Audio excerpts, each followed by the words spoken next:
que é com relação a ser uma doença infecciosa febril, né? Então, o que seria uma doença infecciosa febril aguda, né?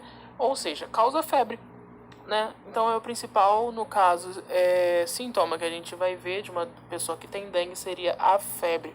E no caso seria uma febre aguda, ou seja, essa febre ela tem a duração menor que 3 meses, né? Então, essa é a diferença entre uma doença ou um sintoma agudo e crônico. No caso, quando a gente fala de agudo, né, ela que tem duração menor, e no caso, quando é crônico, maior do que 3 meses. Quando a gente fala da febre em específico na dengue, ela tem duração no máximo, né, de 7 dias.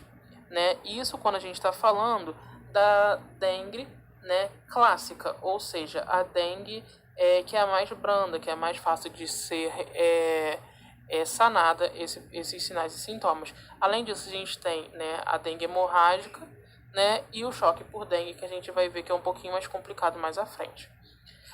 O causador, né, da dengue, o agente etiológico, no caso, o agente etiológico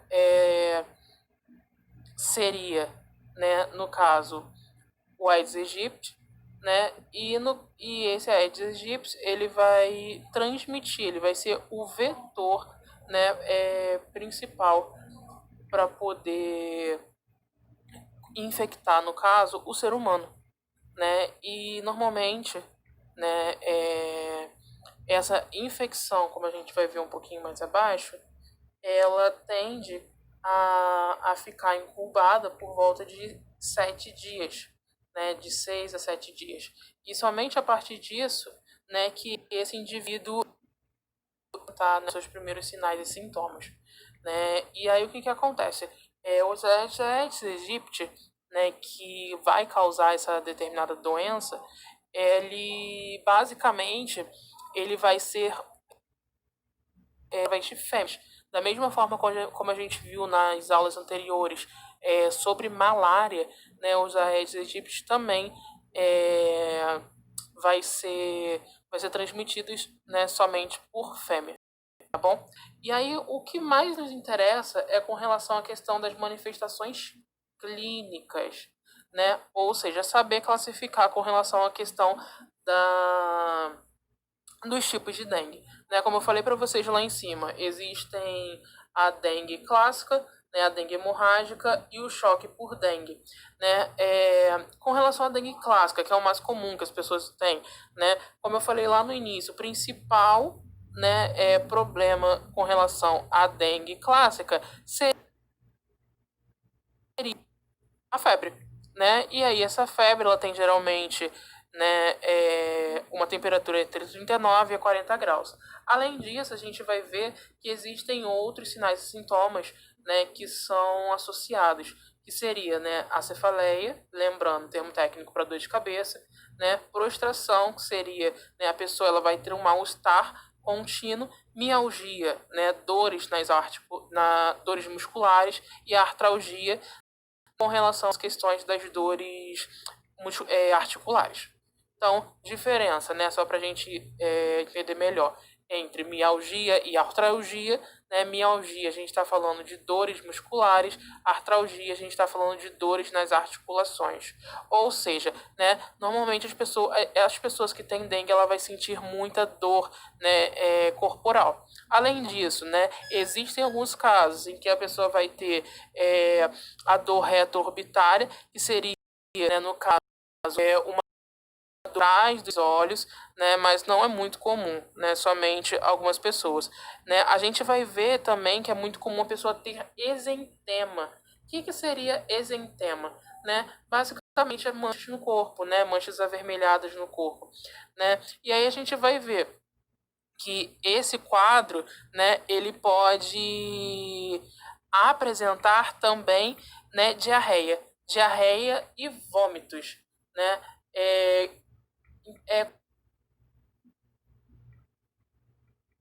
Basta ter todos esses sinais e sintomas, né? E aí essa duração, como eu falei para vocês lá no início, normalmente é de 5 a 7 dias. O problema todo é que essa dengue clássica ela pode se agravar, A gente vai ver, né, falando com relação a uma dengue hemorrágica, né? E como, né, no caso, vai se causar uma hemorragia, né? Normalmente, gente, a principal problema com relação ao indivíduo sair da dengue clássica para uma dengue hemorrágica seria com relação à baixa da plaqueta, né? Ou seja, a gente tem um termo técnico chamado plaquetopenia, ou seja, rebaixamento, diminuição do número de plaquetas, né? Então, normalmente, o nosso número de plaquetas, né, do ser humano é entre 150 a 450.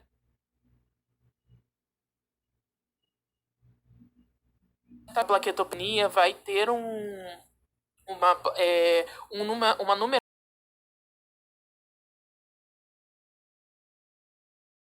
né, de 150 mil. E por fim, a gente vai ver que esse indivíduo, decorrente desse rebaixamento do número de plaquetas, né, ele pode chegar no que a gente chama de síndrome por dengue. E aí, no caso, o que seria isso? Né? Normalmente, gente, a síndrome por choque de dengue é uma piora, né, do caso da dengue hemorrágica. Esse indivíduo, né, ele vai ter, no caso, sinais, né, de alertas, ou seja, que vai haver agora com relação ao processo de homeostase dele. Lembrando, homeostase seria o equilíbrio. Equilíbrio normalmente que a gente fala, como ele está tendo uma hemorragia, ou seja, tá perdendo volume. Então, normalmente, esse choque vai ser um choque, né, de volume, que é o conhecido como choque hipovolêmico. Então, ele vai ter o que a gente vai ter de sinais de alarme. Ou seja, normalmente, esses indivíduos, né, vão apresentar sinais que a gente conhece de alarme antes mesmo de ter o choque, ou seja, antes mesmo de ter um verdadeiro agravamento, né? Esses sinais de alarme, né, no caso, são a dor abdominal, né, que é uma dor abdominal intensa, né, e aí esse indivíduo que tem essa dor é o processo de palpação, né, essa dor abdominal, ela, no caso, vai acontecer, né, sem ser feito esse processo de palpação. Além disso, né, a gente vai ver que esse indivíduo ele tem vômitos persistentes, ou seja, além do processo hemorrágico, ele vai perder volume através, né, das êmeses, né, consequentemente, devido à questão, né, da perda, né, de sangue, né, por causa da questão hemorrágica, esse indivíduo vai ter, né, hipotensão postural, ou seja, né, a pressão dessa pessoa vai cair rapidamente a partir do momento em que ele faz um movimento brusco. Exemplos, né, esse indivíduo ele está sentado, né, e aí ele levantou rapidamente, né, então esse indivíduo, né, vai, a partir do momento em que ele se levanta, né, rapidamente, ele vai ter tontura devido, né, a essa hipotensão, né, ou seja, essa queda da pressão arterial. Quando a gente está falando, né, de hemorragias também, sinais de alerta, a gente conhece como pressão convergente, né, ou seja, essa pressão ela quase se iguala, né, à questão da sistólica e a diastólica. A gente vai ver que existe a hepatomegalia também, e aí o que seria hepatomegalia? Do fígado, né? Então a gente vai ver que a partir do nosso processo de palpação, no caso da palpação profunda, né, esse indivíduo a gente vai conseguir sentir, né, o fígado desse indivíduo e consequentemente quando a gente estiver palpando ele vai sentir dor, tá? Além disso, né, vai ter as hemorragias, consequentemente da baixa do número de plaquetas. Pode acontecer que o nível de consciência dele fique alterado, né, e aí pode ter duas extremidades. Ou ele pode ficar muito agitado, né, que aí normalmente a gente está falando com relação à questão de confusão mental, e aí, confusão mental, como é que eu classifico esse indivíduo? Né, como obnubilado.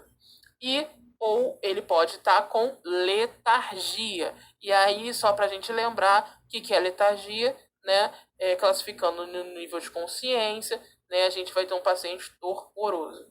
Né, diminuição da diurese, se ele está perdendo líquido, né, o corpo na tentativa de manter o líquido que existe ainda, né, ele vai diminuir.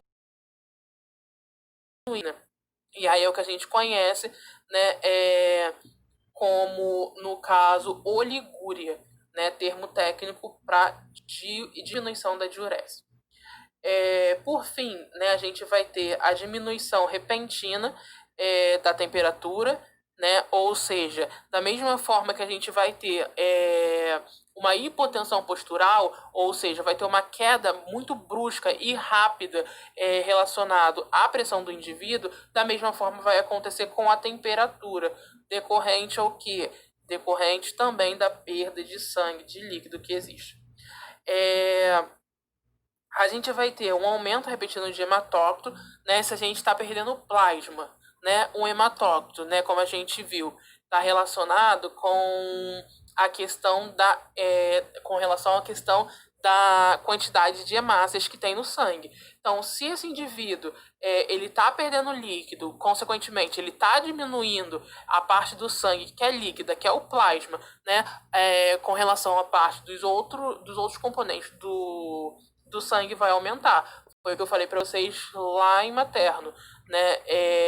O hematócrito ele sempre vai estar mais aumentado, tanto o hematócrito quanto a hemoglobina, com relação ao indivíduo que está desidratado. E aí, nesse caso, o indivíduo está desidratado? Sim, ele está desidratado porque ele está perdendo líquido, tá bom? Por fim, a gente vai ver que esse indivíduo ele tem um desconforto respiratório decorrente, né, da falta, né, de sangue circulando no corpo, né, e aí, consequentemente, ele não vai conseguir absorver tanto oxigênio quanto ele precisava. E aí, por fim, esse indivíduo tem esses sinais de alerta, né, se esses sinais de alerta vão fazer, no caso, com que com que a gente já tome alguma providência para que ele não chegue ao nível de choque. E aí, o que seria o choque? O choque a gente vai estar falando, né, com relação aos sintomas um pouco mais graves, como, né, a hipotensão arterial, ou seja, não é somente durante os processos, né, de levantar repentino, e agora sim vai ser a todo momento, né, a pressão arterial convergente, né, e aí quando a gente está falando de pressão arterial convergente, é quando elas se diferem menor do que 20 milímetros por mercúrio, ou seja, né, sistólica, né, e diastólicas estão praticamente se encontrando. Um exemplo disso seria, né, uma pressão, né, 80 por 70, né? Ou seja, 80 menos 70 dá 10. Então, seria menos do que 20 milímetros por mercúrio, que aí seria classificado como convergente. Extremidades frias, cianose, decorrente à falta de oxigênio, né, e falta de líquido. O pulso rápido e fino, também pela falta de líquidos, e aí o corpo, na tentativa, né, de utilizar, né, o pouco de sangue que tem, ele vai fazer com que os batimentos sejam muito rápidos, né? E é fino porque não tem, né, muito sangue para preencher, né, os capilares. Né? E aí, consequentemente, esse enchimento dos capilares eles vão se tornar lentos, né, porque não tem muito sangue. E aí, consequentemente, vai atrasar, né, o enchimento desse capilar. O diagnóstico, né? Como eu vou diagnosticar se o indivíduo está com dengue ou não? Primeiramente, existe o exame laboratorial, que é conhecido como, no caso, urologia, né, para IgG e IgM, né? Esses dois, gente, só para a gente lembrar. IgG, né, vai identificar se a pessoa já teve dengue em algum momento, ou seja, se ele possui anticorpos contra dengue, né? E o IgM é para saber se o indivíduo está com a doença, né? E aí, nesse caso, né, a gente vai pedir o IgM, né? Saber o indivíduo que tem o IgG, né, reagente, que ele tem imunidade, ele não vai pegar a dengue novamente? Vai. Por quê? Porque esse indivíduo, ele vai ter uma imunidade para aquele tipo de dengue, né? Mas da mesma forma do que vários outros micro-organismos, né, o vírus da dengue, né, ele vai se mutar. Ou seja, né, ele vai, a partir do momento, né, em que se vai se passando o tempo, ele vai se transformando, vai ficando cada vez mais resistente. Ou seja, quando esse micro-organismo ele entra novamente em contato, né, pode acontecer que indivíduo, no caso, né, os leucócitos deles não sejam suficientes para proteger ele. E aí, consequentemente, ele vai ficar doente. Além disso, a gente vai ver que existem outras formas, né, no caso, de diagnosticar se a pessoa tem dengue sem ser feito o exame laboratorial, que é o chamado prova do laço. Como é ser feita essa prova do laço, gente? É só acompanhar o desenho que está aqui na imagem. Na parte, primeiramente, né, na parte do antebraço, a gente vai desenhar um quadrado, né, que vai ter os lados medindo 2,5 centímetros. E aí eu vou precisar do meu aparelho de pressão, do meu esfígmo, né, para encontrar pressão arterial média. E aí, como é feito esse cálculo? E aí, eu até com relação ao aí eu que vocês já isso, né? Como é que é feito o cálculo da pressão arterial média? Olha, eu vou até ampliar para vocês conseguirem focar aqui. Tá vendo que tá escrito ali, calcular arterial sistólica mais diastólica sobre 2. Esse valor, né, no cálculo, essa fórmula, ela tá errada. Tá? Eu peço que vocês só consertem, por favor. Foi um erro meu. Como é feito esse cálculo, gente? O cálculo ele é feito da seguinte forma. Eu vou pegar a pressão arterial sistólica mais 2 vezes a pressão arterial diastólica e divido por 3. Ou seja, vamos pegar um exemplo, né? O indivíduo 70, né? Então eu vou pegar pela fórmula que eu passei agora para vocês. 20, né, que é arterial sistólica mais 2 vezes 80, né, que seria a pressão arterial diastólica e divido por 3. 120 mais 2 vezes 80. 2 vezes 80, então, é 160. Então, eu pego, então, 120 mais 160, dá quanto? 280. E divido por 3. E aí eu vou achar um resultado, né? Esse resultado que eu achar, gente, vai ser o que a gente conhece como pressão, né, arterial média, né? Se eu não me engano, esse valor que eu passei para vocês vai dar 86, né? E aí, para que eu preciso dessa pressão arterial média? Achei a pressão arterial média, gente. Eu vou desinsuflar, né? A primeira vez que eu insuflei, né, o meu esfígmo, eu achei a minha pressão arterial do indivíduo, né? Fiz o cálculo da minha pressão arterial média, que deu 86, né? Vou insuflar novamente esse esfígmo até o 86, né? Insuflei. Quando eu desinsuflo, gente, a pessoa que tem a pressão arterial, a pessoa que tem a dengue, né? Se ela tiver a dengue, né, ela vai ter o que a gente chama de petequias. As petequias nada mais são do que pintinhas vermelhas, né? E aí, normalmente essas pintinhas vermelhas aparecem, né, quando eu insuflo até o 86, né? Eu vou deixar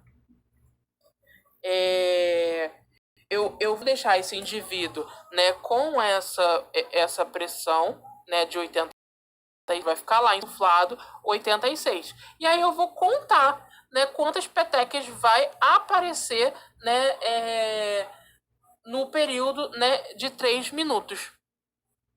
Então, supondo, né, quando o indivíduo ele tem dengue, dentro desse quadradinho aqui que eu fiz de 2,5 cm, né, vai aparecer um monte de pintinhas, né, vermelhas. E aí, né, eu vou contar quantas pintinhas vermelhas apareceram dentro desse quadradinho de 2,5 cm. E aí, né, eu vou diagnosticar. Se o indivíduo for um indivíduo adulto, se tiver 20 pintinhas vermelhas dentro desse quadradinho, ou seja, 20 petecas, o indivíduo tem dengue. Se for uma criança, né, com o mesmo, eu faço o mesmo exame, e aí somente se tiver 10 petecas, tá? E aí o tratamento, gente, não existe um tratamento específico, né? O que a gente tem que fazer, no máximo, né, tentar diminuir a febre e, né, fazer reposição,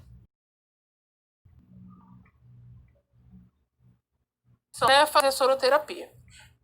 O problema todo, gente, seria o seguinte: quanto o indivíduo, né, ele pode ter os 3 tipos, né, de dengue, que a gente viu que seria a dengue clássica, a dengue hemorrágica e, no caso, a síndrome por choque por dengue.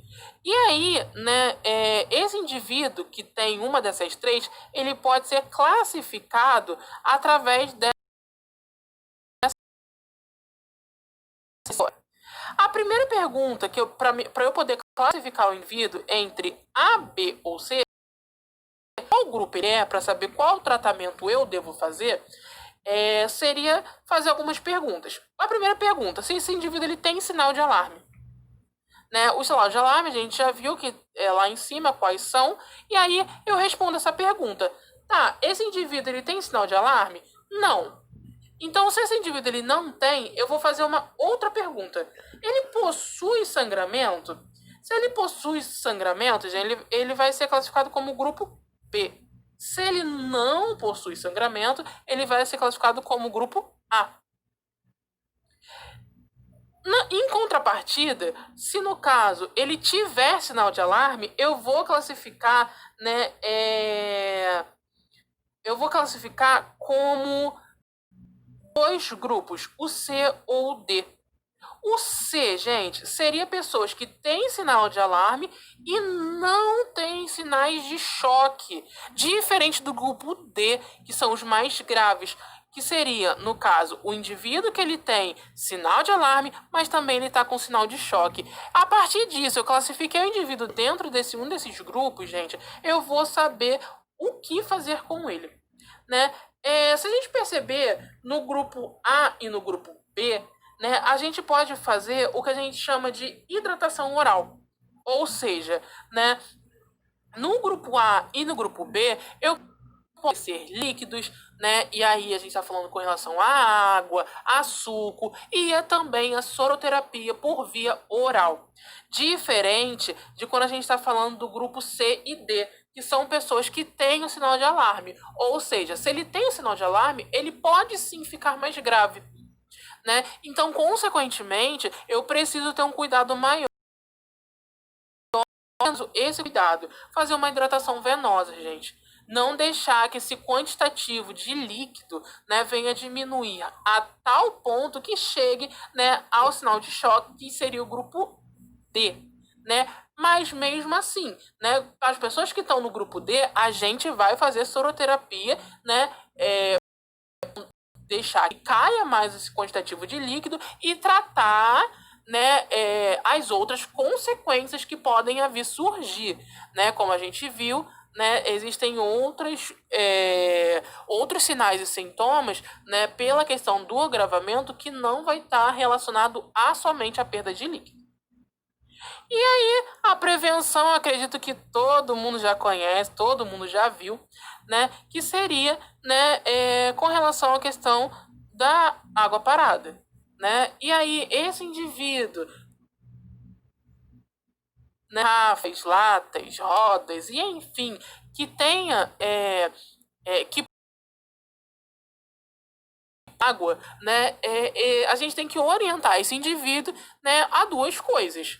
Dois, uma, né, você fazer a eliminação desses objetos, né, principalmente se for latas e garrafas vazias, né, que não existam motivos para estar ali, né, e aí até mesmo a gente pode falar com relação à questão de higiene, né, até mesmo para proliferação de outros micro-organismos e outros insetos, né, e por essa questão de higiene, mas no caso, se não tiver como, por exemplo, a questão do vaso das plantas, né? É muito comum, principalmente idosos, né, ter vasos de planta em casa. E aí, nesse caso, a gente pode dar orientação para colocar terra, né, acúmulo de água, né? Então, é, a gente vai ver que existe hoje o que a gente chama de agente de endemia. Esses agentes, ele vai auxiliar e orientar, né, com todas essas precauções que eu falei para vocês, né? E aí, consequentemente, vai tentar evitar com que esse indivíduo ele seja contraído com a dengue. Mas é super importante a gente conhecer também esses métodos preventivos, né? E aí, né, qual seria no caso,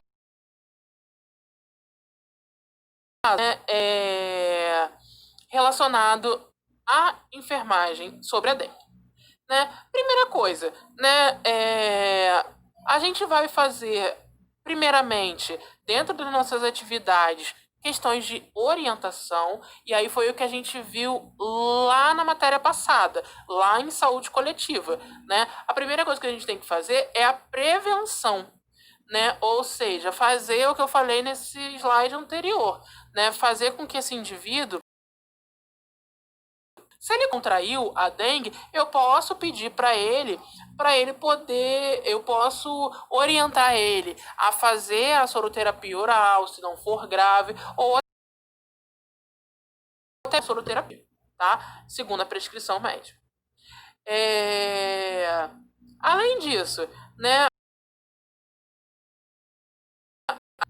com relação à questão de notificar, né, os casos suspeitos, porque é importante a gente ter o controle sobre isso, até mesmo porque a gente já estudou também no período passado sobre possíveis epidemias, né, aqui no Brasil e endemias sobre a dengue, e encaminhar, né, ao setor responsável. Como a gente já viu, né, o SINAM ele serve para isso, né, para o controle relacionado ao número de casos, ou seja, né, a gente vai notificar no hospital, seja ele público ou particular, transferir essas informações para o sistema que vai cair na Secretaria Municipal de Saúde, Secretaria Estadual de Saúde e depois, né, o Ministério da Saúde para ele fazer, né, o checklist final sobre o Brasil.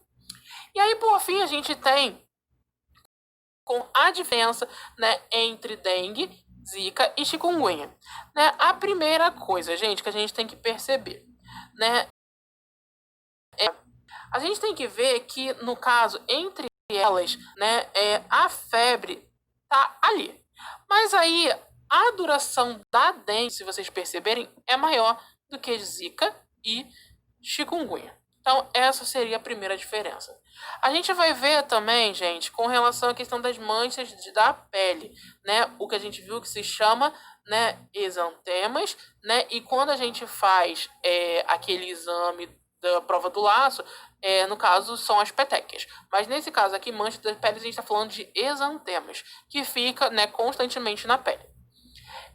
Então, normalmente surge a partir do dia, né, as né? E a, a chikungunya aparece nas três, é que a zika tem o exantema primeiro. Dor muscular, que a gente viu que é a mialgia, né? Ó, das três três que a gente classifica, né, as dores musculares, 3 cruzes, né, para dengue, né, e por fim, chikungunya, que existem menos possibilidade de dor muscular. Dor nas articulações, né, a gente praticamente não tem, né, na dengue, né, diferente que acontece na chikungunya, né. Então, gente, por que essas pessoas normalmente que têm chikungunya fica com dor por muito tempo, né? Passei, né? Já não tenho mais chikungunya, mas ainda sinto dor, né? Por que isso? Por causa da questão das dores musculares que tem nessa fase da doença, tá? Né, seria com relação aos edemas de articulações, né? E aí a gente já viu, né, que a chikungunya também sofre muito com isso. Por a gente viu uma coisa importante seria a com relação a né que normalmente né com relação a essa questão de hemorragia, ó, chikungunya leve, zika ausente, né, e aí a possibilidade de ter hemorragias na dengue é muito grande. E com relação a gente sabe que, né, o mais comum, né, seria a parte neonatal, né, da zika, né, que é mais frequente, né, se a gente vê, ó, raro, né, raro e mais frequente, né, então com relação ao acometimento neurológico, gente, o mais